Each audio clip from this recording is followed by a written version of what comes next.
Students. Today is Monday, 25 April 2022. This will be the first of three lectures on the essay by Douglas Husak. I'm going to hold up my copy. You can see the title is 4 Points About Drug Decriminalization.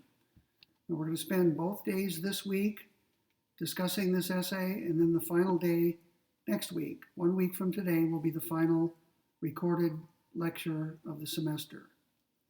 Let me remind you that our third and final exam is coming up fairly quickly. It will be administered on Canvas on the 10th of May, which is a Tuesday, and that means it's 15 days from tomorrow. 2 weeks from tomorrow, 2 weeks from tomorrow will be our third and final exam. Okay, 15 days from today. Now, if you look at Canvas, you'll see that I've posted a few items for you. Let me mention them. The first item is, of course, the essay by Husak that I just held up. I've also now posted my lecture notes on that essay, so you can follow along as I get started today. I posted a video of Husak talking about drug decriminalization. The title of it is The Persistence of Drug Prohibition. It's very interesting. I hope you watch it. It covers some of the same ground that we'll be discussing in this essay. And I've also now posted a map of the United States showing the current status of marijuana in each of the 50 states. Okay, so you can take a look at that if you'd like. Some states have decriminalized the use of marijuana for recreational purposes.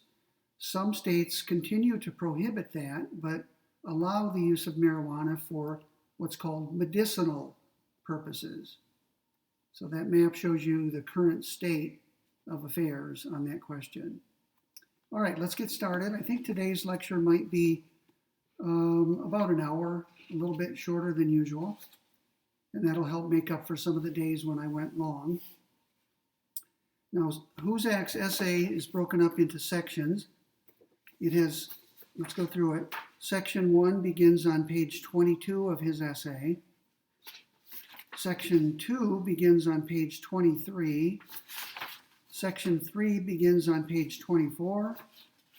And section 4 begins on page 25. And I think that's it.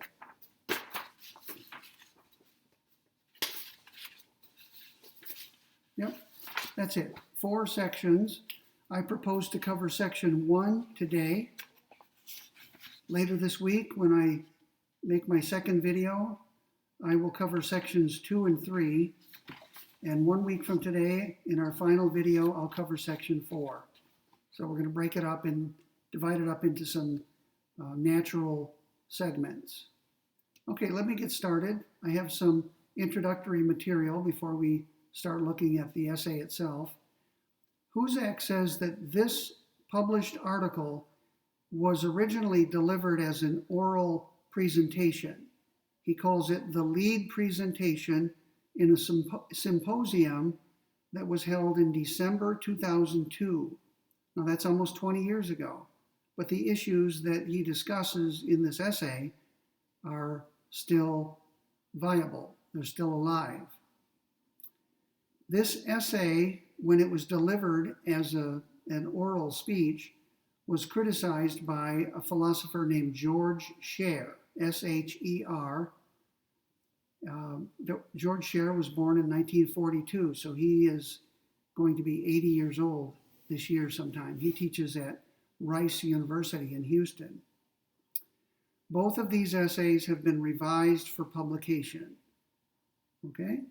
And that's a typical procedure. When people read papers that they've written orally at a conference or symposium, often they are allowed to revise them to take account of comments that were made, and then they are published in some journal or perhaps a book. Let me tell you a little bit about Husak. Douglas N. Husak was born in 1948, which means This year, sometime, he will be 74 years old. He's the author of several books. Let me read you the titles so you can get an idea of what kind of work he does. He published a book entitled Philosophy of Criminal Law back in 1987. He's written several books on the topic of drugs.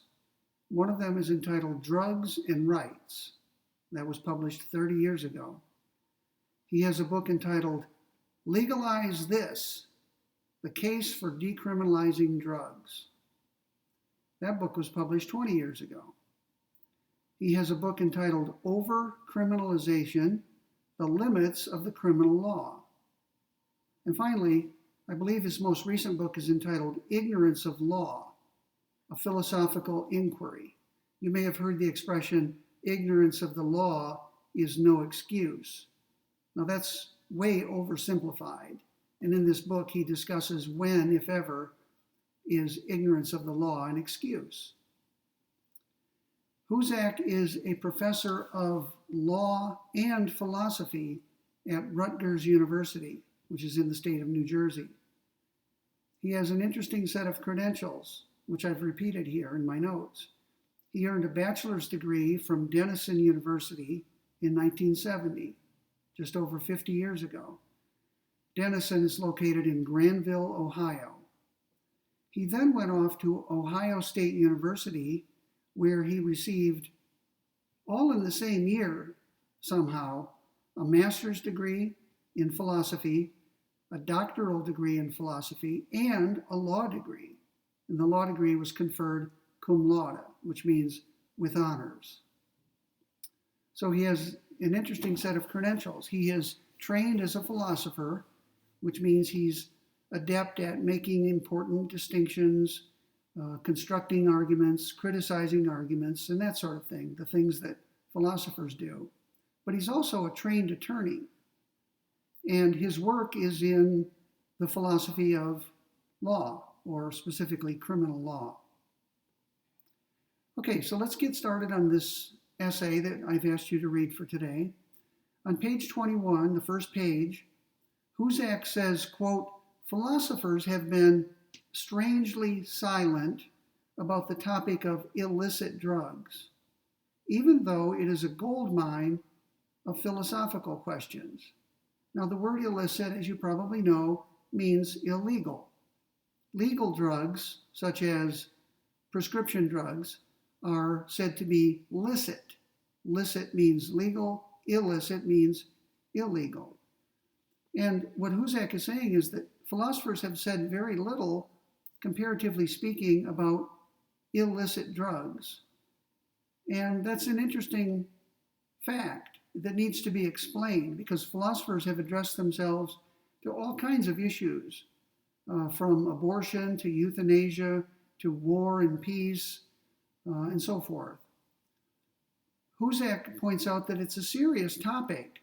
Millions of people have used illicit drugs. Maybe you have. And he says, quote, over 400,000 drug offenders are in jail, about 130,000 of them for possession alone.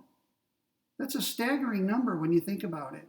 Almost 500,000 people are in jail for committing some type of drug offense, at least as of 20 years ago.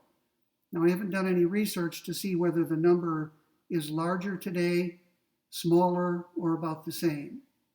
But my guess is that it's about the same, or perhaps even larger. Husak argues, and has argued in many of his books and articles, that, quote, drug users should not be punished at all. Let me repeat that. Drug users should not be punished at all. It should not be a crime, according to Husak, to use drugs. Drugs that may currently be illegal should not be illegal. They should be decriminalized. They should no longer be criminalized. Notice he's talking about drug use here. We're going to talk more about that in a moment. He wants to focus in on the use of drugs. Compare the following view which someone might hold. drug users should be punished less severely than they are. That's a plausible position. Somebody might look at the drug prosecutions that take place and argue that the punishments are too high. The punishments are excessive and should be reduced. That's a plausible position. Probably many people hold that view. Husak goes much further, doesn't he? Husak says not that we should reduce the punishment for drug use, but he says, and I'll quote him once again, drug users should not be punished at all. Now, let me clear up a possible confusion or misconception right now. And he is going to address this later. When you hear someone like Husak say that drug use should not be criminalized or punished, you may think that he's advocating that people who use drugs can do anything they want. But of course, if while under the influence of some drug, you burgle someone's house or rob someone or otherwise steal someone's property or commit a battery or, God forbid, a murder, of course you may be prosecuted for those crimes because now you're harming other people besides yourself. Husak would support that. Husak supports the harm principle. If you harm other people while under the influence of drugs or not, you are liable for that. You should be punished for that. Husak is talking about the use of drugs when you're not harming anyone. You may be harming yourself, but Husak says that's your decision. That's your call. If you are foolish enough to use drugs that addict you to them or that prevent you from working and being productive, you're a fool. Husak may well hold that view. What he's saying is that the law should not punish you for using drugs, even if you're doing so in a foolish way. So let's go back to the question we asked a moment ago. Why are philosophers not very active on this issue of illicit drugs? Why the philosophical neglect? Now, Husak has some thoughts about this, which he conveys to us.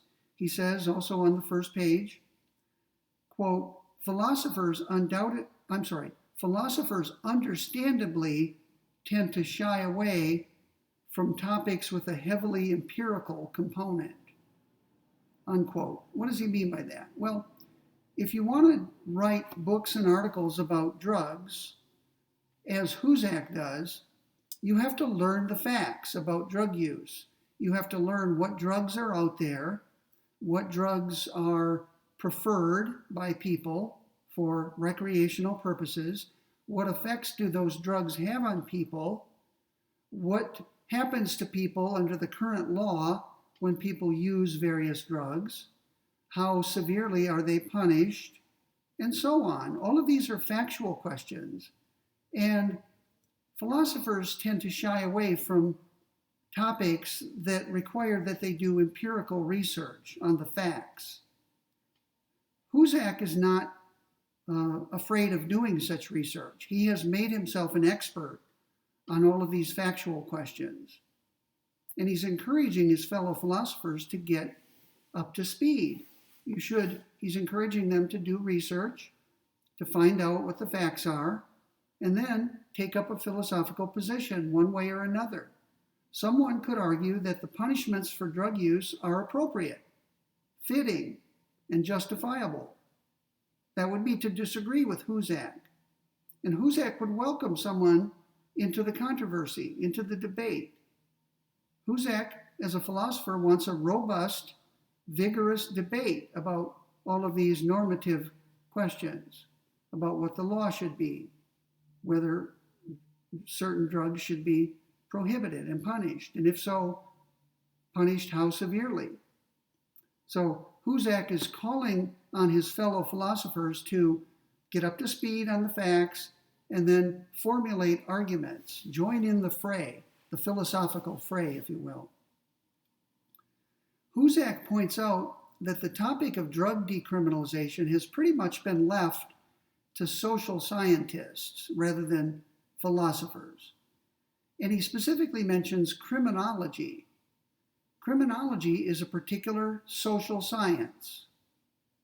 And these people work on the factual questions about drugs. They ask questions about how pervasive is drug use, how has the law changed over time, and that sort of thing. Some criminologists may actually take up normative questions about what the law should be. There's nothing wrong with that. Criminologists can make normative arguments just like philosophers can. Unfortunately, Husak says, criminologists tend to be of one mind on the normative questions.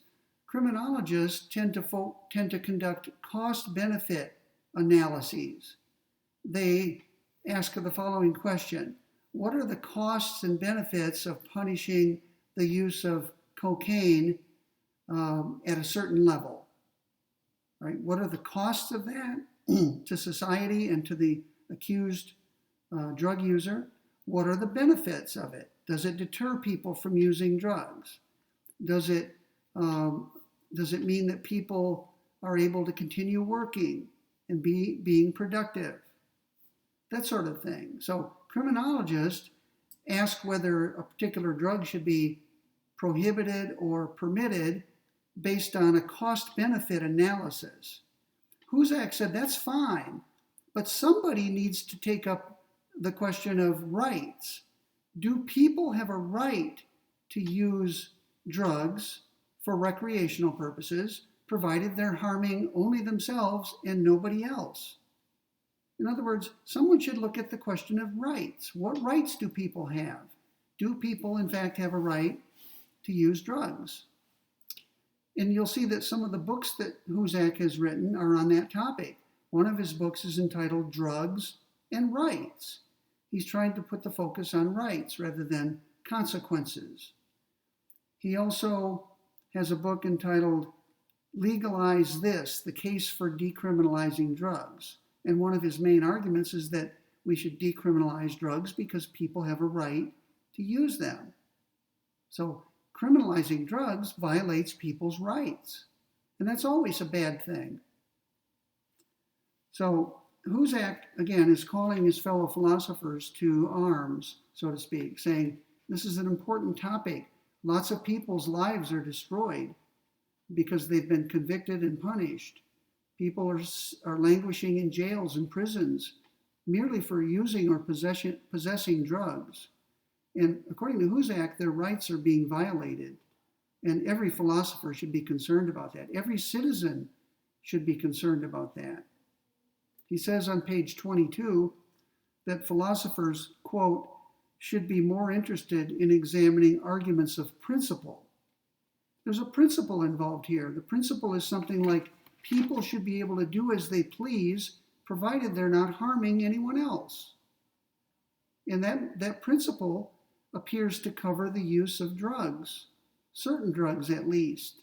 Maybe many of the drugs that are currently prohibited and punished fall under that principle. Okay, let's turn now to section 1. Those were some preliminary points that Husak made.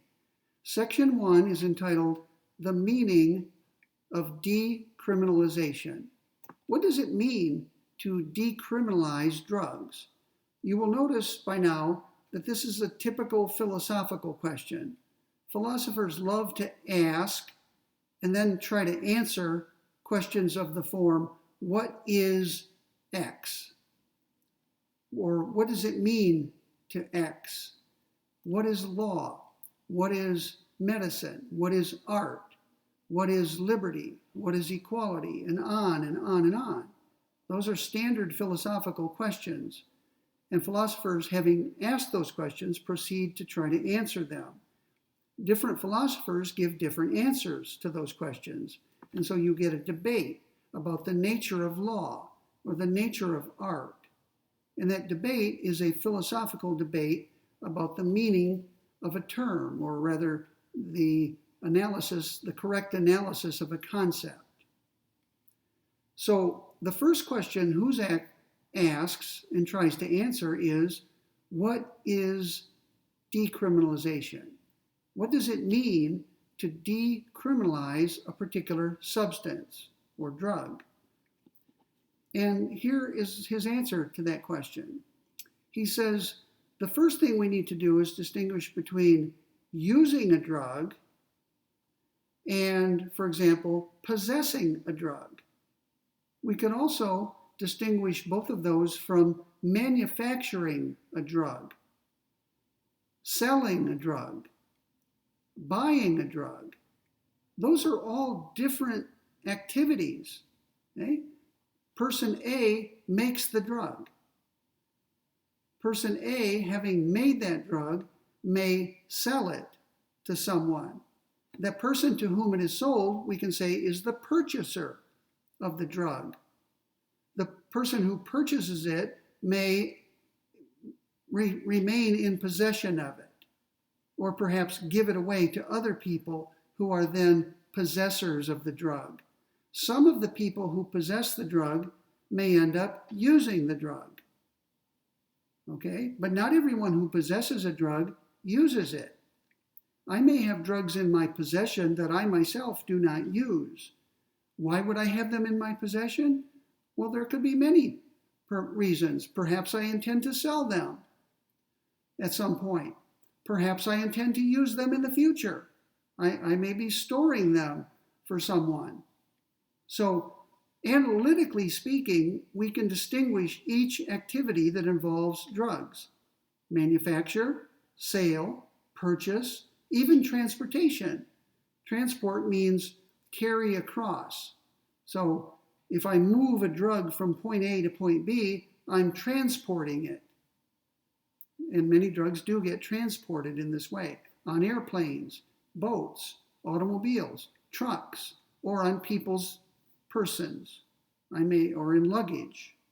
I may have drugs on my person, in my pocket, or in my carry-on luggage, my purse, or something like that. So, Husak points out early in this section that there's no consensus about the meaning of the terms legalization and decriminalization. That may surprise you. There's no consensus on what those terms mean. So Husak, to avoid confusion, stipulates the meaning.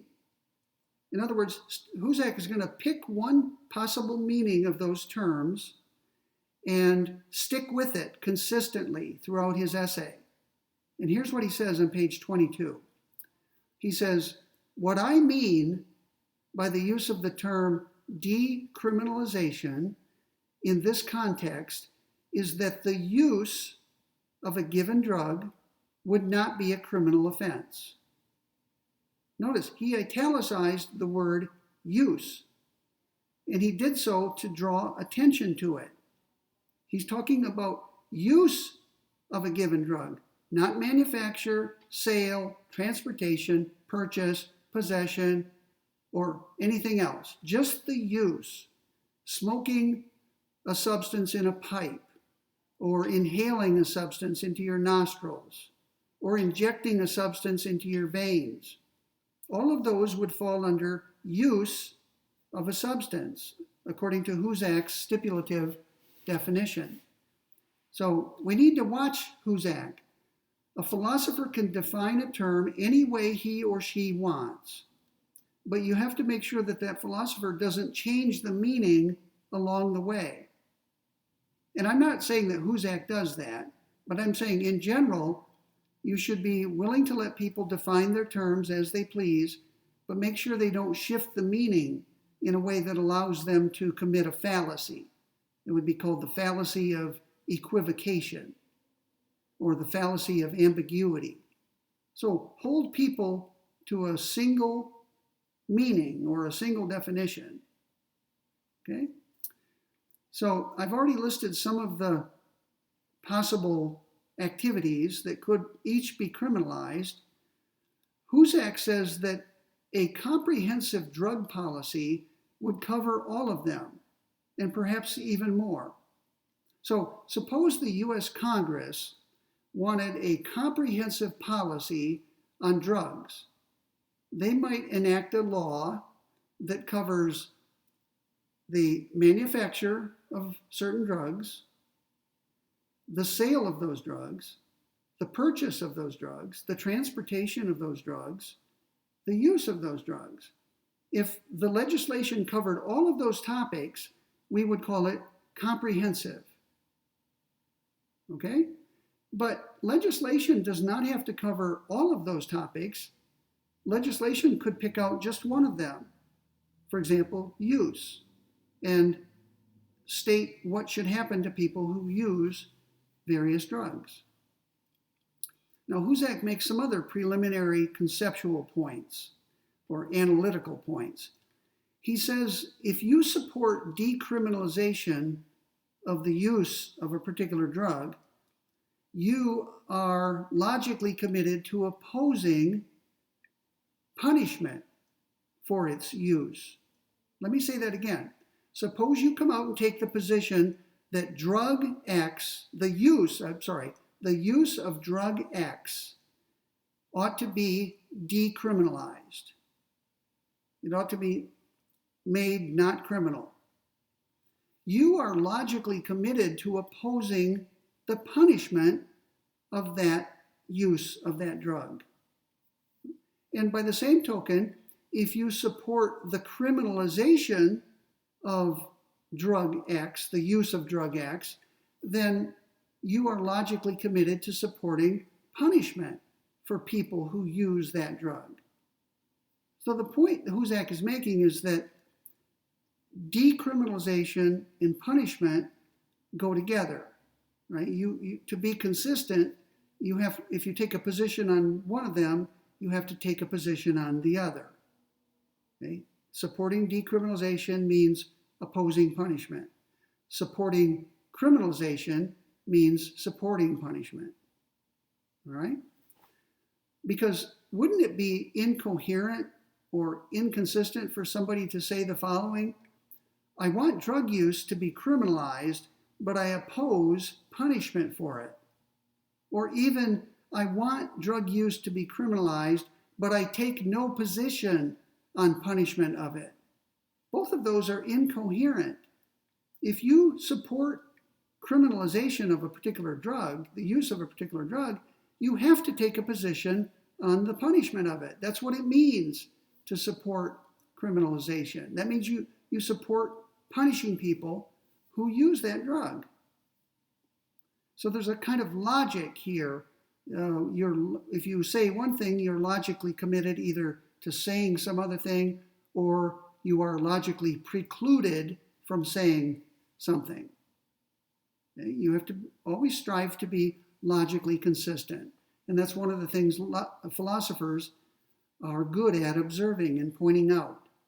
If you believe this, you're committed to believing that. If you believe this, you're precluded from believing this other thing. There's a logic to our thoughts. All right. Husak points out, still in this introductory part of the first section, most punishment today is for possession rather than for use. And that's interesting. Why would that be? Husak says it's because possession is easier to prove. He says that on page 22. Easier to prove. Those are his words. It would be easier to prove that someone has a drug in his or her possession. What if the officials at the airport find it in your luggage? That luggage is your luggage. That can be traced to you. And inside your luggage is a particular drug. Okay? You could easily prove that. A prosecutor can easily prove that a particular drug is in your possession at a particular time. In your pocket, for example, or in your hand. Use is not so easy to prove. When people are using drugs, especially illicit drugs, they tend to do so furtively. They do so in private, away from prying eyes. People don't usually smoke marijuana in a state where that's illegal in front of police officers or people who are liable to call police officers. So drug use tends to be hidden, and it's not so easy to prove that someone is using a particular drug. But possession, comparatively speaking, is easier to prove. The authorities simply have to locate the drug on someone's person or in someone's property, or in someone's property. So I have in my notes, draw a diagram with one circle enclosed within another, the larger circle being labeled possession and the smaller circle being labeled use. Let me show you my diagram. It's way over here in my margin. Let me get it up close. You see that? What that shows is that in order to use a drug, at a minimum, you have to be in possession of it. Right? If you're inhaling something or putting something into your nostrils, it has to be in your possession in order for that to happen. But logically, you could possess a drug without using it. You could be a drug courier. You could simply have drugs in your possession while you're transporting them from point A to point B, but you have no intention of using them yourself, and you are not at any point actually using them. So that's the logical relationship between use and possession. One of them is a subset, a proper subset of the other. And what Husak is saying is that possession is easier to prove than use, and that's why many drug crimes specify it shall be illegal and punishable to possess this drug, that drug, or some other drug. And so many people are in jail or prison not because they've used drugs, although they may well have used them, but they're in prison or jail because they have been convicted of possessing drugs, having them in their possession. Okay, a few more things and we'll be done for the day. Let's talk a little bit about punishment. Some reformers of drug laws have advocated fines rather than imprisonment. They say that we should not imprison people who use or possess certain drugs, but rather we should fine them, impose a fine on them, $1,000 fine for each use, each conviction for using or possessing a particular drug, or maybe a greater fine than that, or a lesser fine. And these people tend to call this punishment. These people tend to say that fining people is not punishment. They view punishment as restricted to confinement in jail or prison. Right? And so people who say that we should no longer imprison people for drug use or possession, but instead fine them for it, they think that that's decriminalization. They think that they're decriminalizing drugs when they change the punishment from confinement in jail or prison to fining people a sum of money. Rick Perry, for example, the former governor of Texas, once advocated that certain drugs be subject to fine rather than confinement. Husak takes issue with that. Husak says on page 22, I, Husak, think both fines and coerced treatment are modes of punishment. Notice what Husak is saying. He's saying if someone thinks that fining people is not punishment, I disagree. It's still a punishment. It satisfies the definition of punishment. Punishment is something like harsh treatment that is meted out by authorities who believe that an offense has occurred. And a fine is harsh treatment. No one wants to have his or her money or property taken away by the authorities. If someone fines me for not mowing my yard, suppose I let my grass grow and I violate the city ordinance.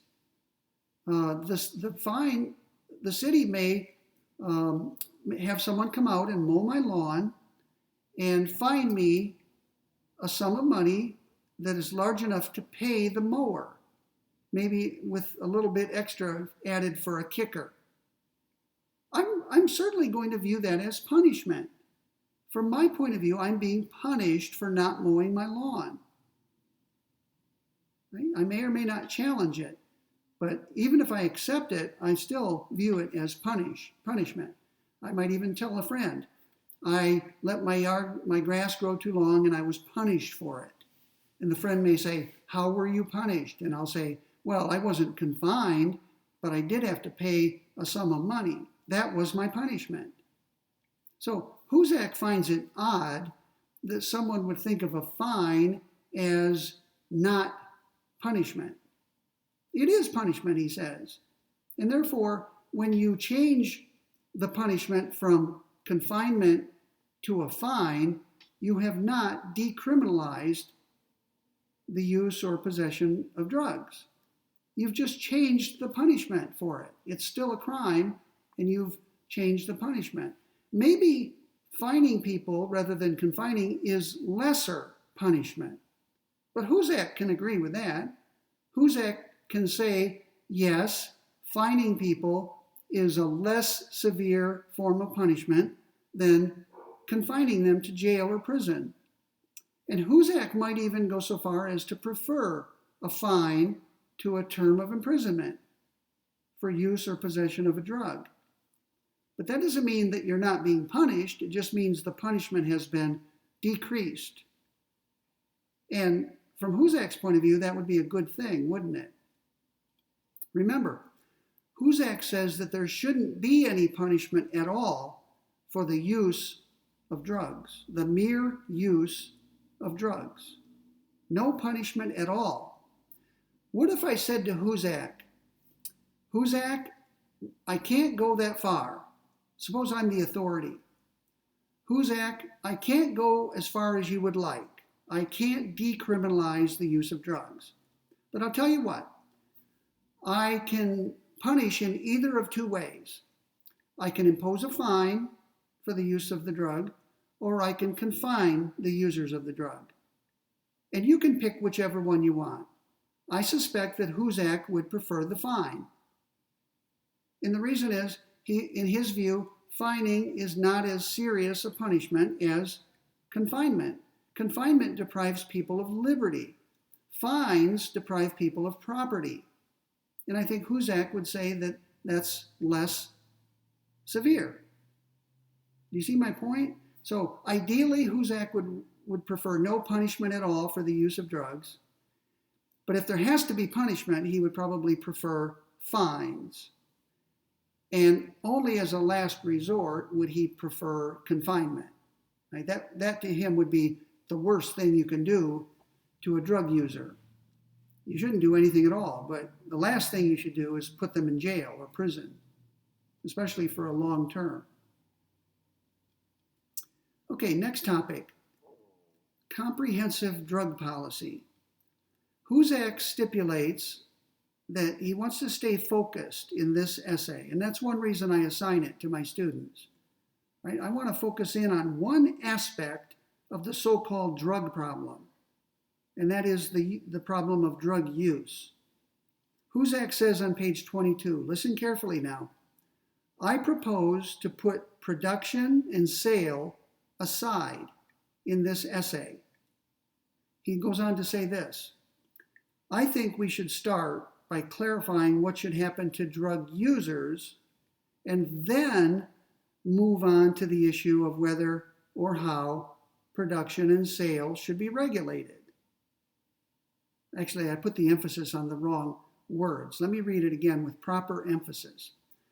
I think we should start by clarifying what should happen to drug users and then move on to the issue of whether or how production and sale should be regulated.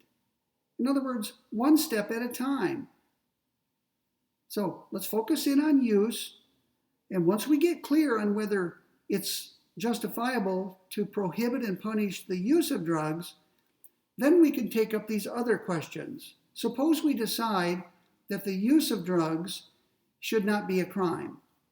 We might still hold the view that it should be a crime to prohibit the manufacture of drugs. And we don't want to put people in jail or fine them just because they use drugs, but maybe the people who manufacture drugs should be punished for it as a way of deterring the production of drugs. We might also take the other view. We might say that because use should not be criminalized, neither should manufacture be criminalized. I think you could go either way on that. These are separate questions, logically. What to do about use is a separate question from what to do about manufacture or production. So Husak wants to address these piecemeal, meaning one at a time. So I like that about Husak. He's a trained, careful philosopher. And he doesn't want to run together a whole bunch of different questions because it'll just confuse the issue. He wants to stay focused on one issue and see whether any progress can be made. And if so, we can then move on and tackle the next question. What are the costs and benefits of prohibiting and punishing drug manufacture? And do drug manufacturers have rights the way he thinks users have rights? And that sort of thing. So let's not take up the question of a comprehensive drug policy, at least in this essay. Husak has addressed those other questions elsewhere, in his books, for example. But in this essay, he wants to stay focused on that one question. All right, one more topic and we'll be done for the day. I'm sure you know from your study of American history about prohibition. It was early in the 21st century, alcohol was prohibited, and it was called prohibition. In fact, it was prohibited by constitutional amendment. Later, after there was a period of experience with that policy, another amendment was ratified to the Constitution, repealing prohibition. So 2 of our 27 constitutional amendments deal with the same topic, prohibition of alcohol. But what specifically was prohibited during prohibition? Many people don't know. Husak points out that alcohol use was not prohibited. What was prohibited during that period of time was production and sale of alcohol. There were no laws that punished people for using alcohol. And that's why moonshiners became prevalent. People began to make their own alcohol for their own use. Now, I'm not sure whether that would fall under the prohibition on production, but it was probably much less likely to be discovered than a factory where alcohol is being made, or whiskey, or some other type of alcohol. So, ironically, prohibition was more lenient than current drug laws. Think about that for a moment. Current drug laws are more draconian, more severe than the laws during the time of prohibition in this country, early in the 20th century. Let me repeat. The use of alcohol was not prohibited. Today, the use of drugs is prohibited. In that sense, we are more draconian today than we were over 100 years ago. Amazing. On Husak's stipulative definition, alcohol use was not criminalized during Prohibition. He admits that this is odd, but it's odd only because he defines criminalization so narrowly. Remember, criminalization for Husak means prohibition and punishment of the use of drugs. Okay? And so we're more strict now than people were during Prohibition. What this shows, he says on page 22, is that, quote, our response to illicit drug users today is far more punitive than anything we ever did to drinkers, we are more punitive today to drug users than we were to alcohol users during the period known as Prohibition. Okay, well, it took less than an hour, and that's fine because there were several lectures recently where I went even longer than an hour and 20 minutes. So we now have a running start. We have 2 more lectures on Husak. I will cover sections 2 and 3, I hope, later this week, and that will leave only section 4 to be covered a week from now, probably next Monday. So enjoy the rest of your day. Make sure that before you watch my video, you have not only Husak's article in front of you, but also my lecture notes so you can follow along. And also make sure you look at the other things that I've posted on Canvas, including the video of Husak speaking. I think you'll agree he's a great speaker, very interesting, and he makes the topic engaging for viewers or listeners. Okay, again, have a great day, and I'll see you on the screen in a couple of days.